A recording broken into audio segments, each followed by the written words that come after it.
Right. Why did you want to play your characters in the film? So what drawn you to the role that you played? I didn't. You didn't. Yeah, that's true.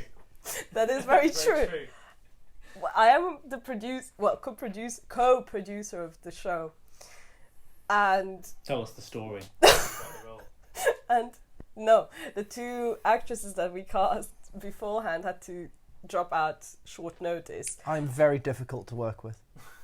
Exactly. So it was tough to find the right person, but the right person came along, and it just took me a second to realize that it was me all along.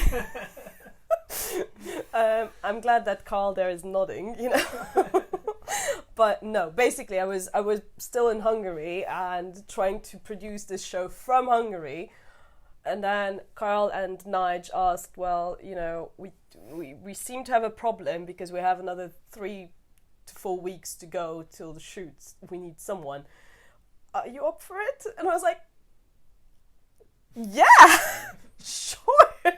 I just need to move back to the UK, get my shit together, sort my life out, go on holiday, and come and yeah, sure, and I'll produce this as well. But no, yeah, that's how I got to play Eliza. But it was fun. I like the Victorian age. I really love it. They're not very promiscuous, but then, well, that's a discussion for another time. I shall leave it there. What about you? I was going to say, I think they were actually very promiscuous. They're really good at hiding it. But anyway, just, you know. But anyway, well, I knew I was the right person, but anyway, besides that, no. Liam, how do you feel about that? There's a reason that I came second. enough about our love life. Anyway, what interested me about the mind suit, if we can go back to the question, is the fact that essentially he only has one line, but several times throughout the film. So it's kind of that challenge of making it different each time, and why saying it each time was really cool. Interesting. Bit of Meisner there. Stanislavski actually, but it's okay. Back to It's differ, okay. but hey, okay. Hey, oh. It's okay. So, what was your favourite moment together on set? Do you want to go first, please? Well, there was. How do you answer this with the word cage involved in the answer without it sounding... Well. So we were in the cage, and as I recall, B was on top of me, and I'm glad that was your favourite one. well, it was the. I thought it was pretty good. So,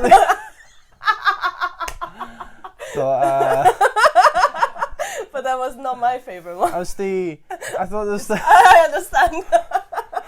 It was your favourite. I mean, it's tough not to. You okay there, doll? You sound like you've been put on vibrate. You okay there? It's just the Prosecco talking now. I see. But I think my favourite moment was the.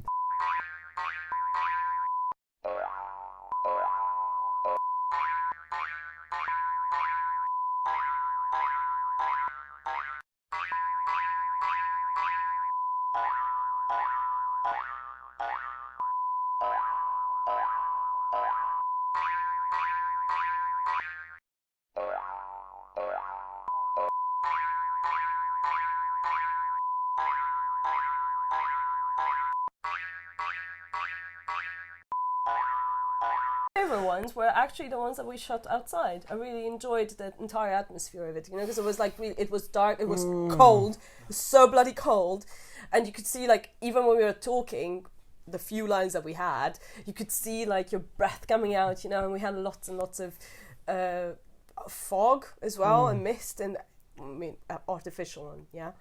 But you know, it's just so enchanting to have like you know, the circus scene set up, and then actually getting into that vibe of the Victorian era circuses, you know. So yeah, I think that I really enjoy doing the exterior scenes. I do miss the cage though. Life's simpler when you're in the cage. There's are the lights right? Is the camera right? None of that really mattered when you're in the cage. You're there, you know. First you don't like it, then you love it, then you depend on it. It's called Stockholm syndrome, darling. Yeah. I miss it every day.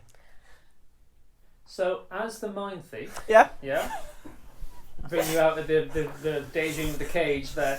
You're never out of the cage. So, as the mind thief, did you ever actually read B's thoughts?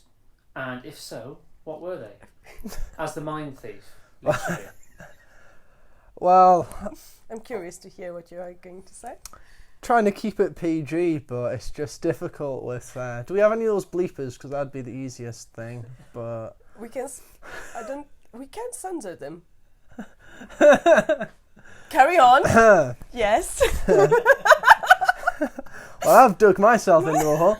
But, no, well, it's hard to tell. I assume they were filthy, but most of them were in where'd you come from again? Transylvanian. Yeah. So, you had to get it from the intonation and the tone more than what you were saying, but they were filthy. Well, there's no need for a rebuttal, is my question. Next. I shan't even, say anything because you're completely right. There we are. That's all the questions. No, that's not true. That's not. Oh, that is the truth. Yeah. Oh, do you have any other questions? We need one more. Any other question for me? What was your favourite item of food throughout the week? My favourite item of food? Yeah. Definitely not fish and chips. There was those sausage rolls. Yes. Which we had quite a lot of. A lot of sausage rolls. Ladies and gentlemen, we do like our sausage rolls up north. Mm-hmm. I actually found the food to be a traumatic and trying time for the cast as a whole. And here are my best efforts as a producer to make the cast and crew feel comfortable and happy. Yes, but there's a difference between being like, have you ever... there's a sausage roll here if you want it, and eat the sausage roll. Actors. Eat the have you ever fucking eaten sausage with roll. Still can't look at one in the same way. Try harder. I cry every time I go to Greg's. But anyway. Are you waiting for Justin Timberlake to cry you a river? I'm sorry, the early 2000s called. I want the joke back. Mic drop.